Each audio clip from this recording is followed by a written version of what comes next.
Oi pessoal, na sequência da aula sobre Tribunal do Júri, vamos falar neste vídeo e em outro depois sobre a segunda fase do procedimento do júri.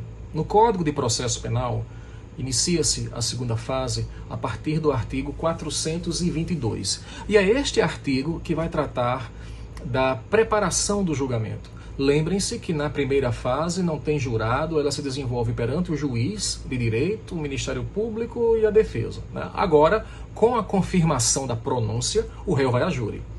E indo a júri, inicia-se a segunda fase do procedimento, onde o juiz vai intimar Ministério Público e defensor para que em 5 dias apresentem em juízo, através de uma petição simples, o rol de testemunhas que irão depor no dia do júri, né? No dia da sessão de julgamento. As partes poderão também, nesta petição, requerer diligências, juntar documentos. Isso está previsto ali no artigo 422, como eu falei para vocês. Muito bem, quem vai julgar o réu são os jurados. Tá? E o Código de Processo Penal, ele trata do alistamento desses jurados. O artigo 425 vai tratar do número de jurados, tendo em vista a população da comarca. Então, existem lá as regras específicas, a cada ano serão alistados X jurados de acordo com a população da comarca. Então, é um número grande de jurados, mas isso é necessário porque a ideia do júri é exatamente proporcionar a possibilidade do réu ser julgado pela sociedade. E lembre-se que serão realizados sorteios até se chegar ao conselho de sentença. Muito bem, quem é que pode ser jurado?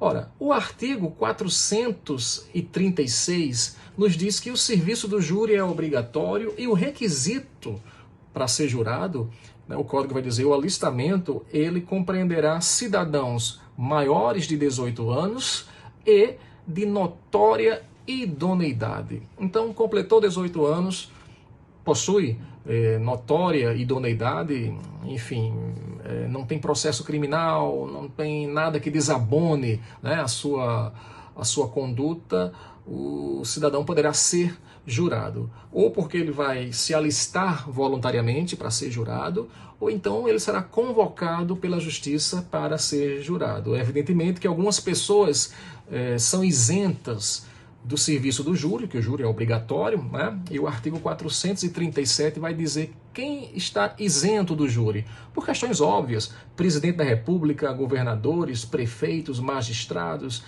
cidadãos maiores de 70 anos, mas que requeiram a dispensa, tá? E aqueles que requererem demonstrando um justo impedimento, dentre outras pessoas, né?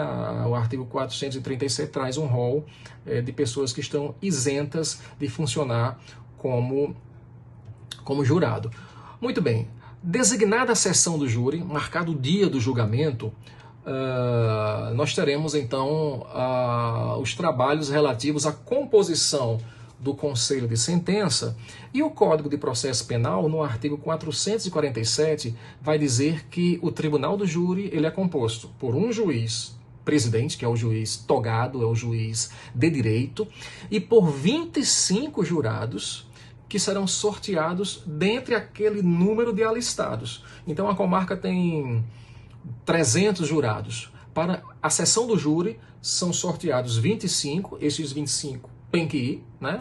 Enfim. E destes 25 é que serão sorteados 7 para a composição do Conselho de Sentença. Então, o artigo 447 vai tratar da composição do Tribunal do Júri e o 448 vai falar, inclusive, do impedimento de funcionar no mesmo conselho. Ou seja, entre os 7 que compõem o Conselho de Sentença não pode ter marido e mulher, ascendente e descendente, enfim, ali tem as pessoas que estão impedidas de funcionar no mesmo conselho. Podem ser jurados, mas não no mesmo conselho.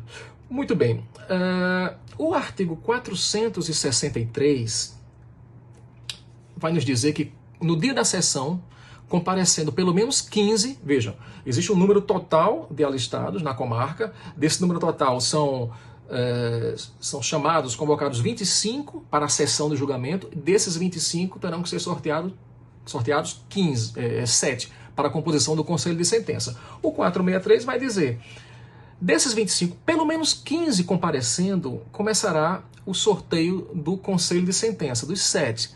E os nomes estão em umas cédulas que estão depositadas numa urna e neste momento começará o sorteio. Cada parte, defesa primeiro e depois o Ministério Público, poderá recusar, é uma recusa imotivada, à medida em que os nomes foram chamados. Então, fulano de tal, ele é chamado, ele se apresenta naquele momento, a palavra com a defesa aceita esse jurado ou recusa? Se aceitar, é preciso que o Ministério Público também aceite, e aí nós já temos um membro, né, do Conselho de Sentença.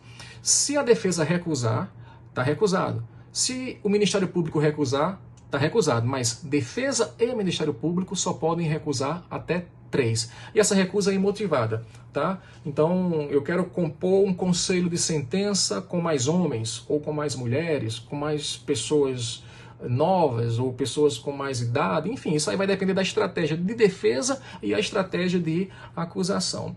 Pois bem, então, composto o conselho de sentença, tá? Os 7, nós teremos então o início do julgamento. E existe toda uma formalidade, tá? O artigo 472 vai nos dizer que, formado o conselho de sentença, os 7, o juiz presidente, levantando-se e com ele todos os presentes, o juiz fará uma exortação, tá? Ele vai dizer: em nome da lei, concito-vos a examinar esta causa com imparcialidade e a proferir vossa decisão de acordo com vossa consciência e os ditames da justiça. E aí, cada jurado dos 7, nominalmente chamados, responderão: assim o prometo.